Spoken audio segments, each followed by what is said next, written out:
कैलाश में बैठे भगवान शंकर मेरी मां भवानी जी को कथा सुनाते सुनाते कहते हैं, देवी अब मैं आपको अपनी एक चोरी की कथा सुनाता हूं। मां ने कहा, प्रभु चोरी? शंकर जी बोले, देवी जब प्रभु ने अवतार लिया था तो आपको बिना बताए मैं भी दर्शन करने अयोध्या चला गया था उस समय। मां बोली, हमको क्यों नहीं ले गए? शंकर जी बोले, क्षमा करिएगा, पिछले जन्म में आप सती थीं तो एक बार आपको कथा सुनाने ले गया था। लौटते समय आपने राम जी को लीला में रोते हुए देखा और आपको ऐसा भ्रम हुआ मन में कि आपको अपना शरीर छोड़ना पड़ा। पिछली बार जहां गया था उस समय तो बड़के राम जी थे, अब की बार जहां गया था वहां छोटके राम जी थे। बड़के राम जी भी रो रहे थे उस समय और यहाँ छोटके राम जी भी रो रहे थे। मैं सोचा कहीं रोते हुए राम जी को देखकर फिर से आपको मोह हो गया, भ्रम हो गया, तो इसलिए नहीं ले गया। मैया बोली, अकेले चले गए? बाबा बोले, अकेले नहीं, दुकेले। अकेले नहीं गया, कौन गया प्रभु? बाबा बोले, काग भुषुंडी संग हम दो,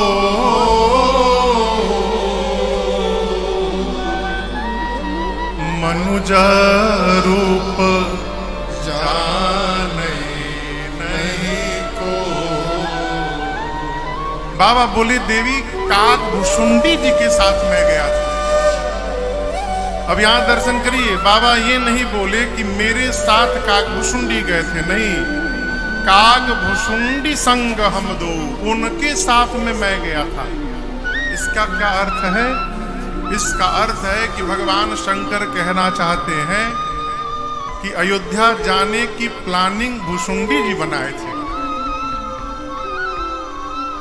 मैं रचना बनाता तो आपको छोड़ के थोड़ी बनाता। अब इसको इस सामान्य भाषा में समझिएगा। यदि हम आपसे कहें कि कल सुबह 5 बजे तैयार रहिएगा, अयोध्या चलना है दर्शन करने के लिए, आप अपने साथ कितने लोगों को लेके चलेंगे? हाँ, अकेले जाएंगे। क्यों? का पता गाड़ी में जगह हुई कि ना हुई। हमारे अलावा और कितने लोगों को बोले होंगे, कौन कौन जा रहा है कोई पता नहीं। हमको बोले हैं यानी हमारे लिए गाड़ी में जगह जरूर होगी। इसलिए जब कोई आपको चलने के लिए कहेगा तो आप अकेले जाएंगे, और जब जाने की आप रचना बनाएंगे तो आप जिसको जिसको चाहें अपने साथ लेकर जा सकते हैं, क्योंकि प्लानिंग आपने की है। शंकर जी कहना चाहते हैं कि देवी अवध जाने की रचना कागभुषुंडी जी की थी, वो आए, अब मुझे लेकर गए, अब हम आपको इसने ले गए, क्या पता गाड़ी में जगह हुई कि ना हुई। यदि मैं जाने की रचना बनाता तो आपको अवश्य लेकर जाता भवानी वहां पर। मां बोली, प्रभु कागभुषुंडी जी के ही साथ क्यों जाना गए आप? वो कौवा हैं, आप त्रिपुरारी हैं।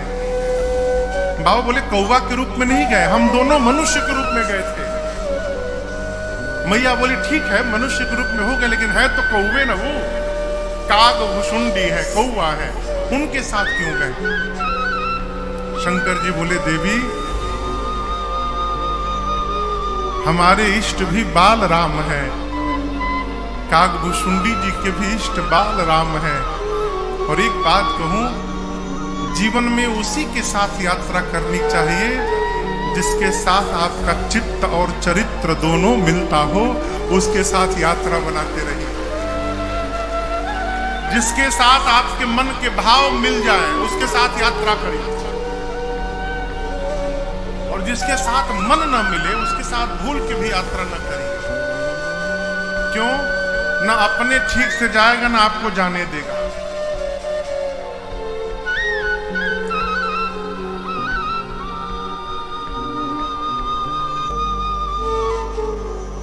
बहुत पहले एक बार हम लोग तारकेश्वर जा रहे थे कांवर लेके पैदल। कुछ लोग मिले, कहे कि भैया हम चलेंगे, चलिए। चल तो दिए। अब वो हर 10 मिनट बाद कहें चाय पिए। भैया कम से कम 2-2.5 घंटा तो चलो, फिर चाय पियो, पकौड़ी खाओ। हर 10 मिनट चाय पिए। अब चाय पियो तो नहाओ भाई, कांवर उठाना।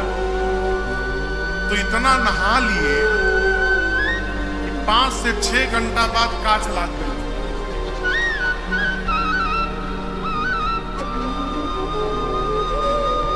अब ऐसे चले पांव करके, तब तक किसी ने कही दिया कि एक काम कर, नाइसिल पाउडर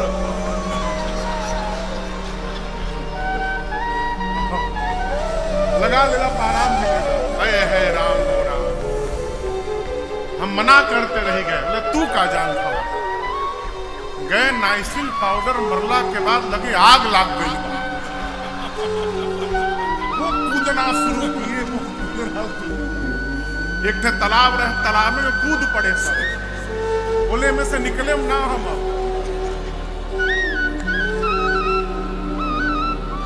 कलकत्ता में एक मंदिर है तारकेश्वर, भगवान महादेव का मंदिर है। तो मैं कई वर्षों तक प्रत्येक पूर्णिमा को वहां अकेले जाके जल चढ़ाया, कई वर्षों तक। तो मैं जब अकेले जाता था तो 8-9 घंटे में पहुंच जाता था। उनके साथ 24 घंटे में पहुंचा। जल चढ़ाने के बाद कहा बाबा फिर ये लोग संगम कबो आवे वाला नहीं।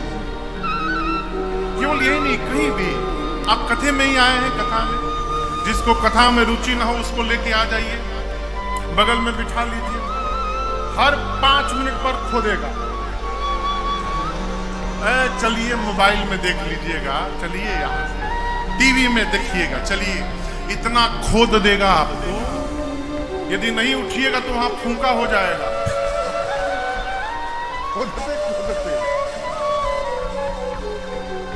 मजबूरी में यदि इस भाव के व्यक्ति के साथ कभी आना पड़े, मजबूरी कैसी, उसके पास गाड़ी हो और आपके पास गाड़ी नहीं, तो बहला फुसिला कर यदि उसके साथ आ गए तो एक काम करिएगा, कथा पंडाल के बाहर ही गायब हो जाइए।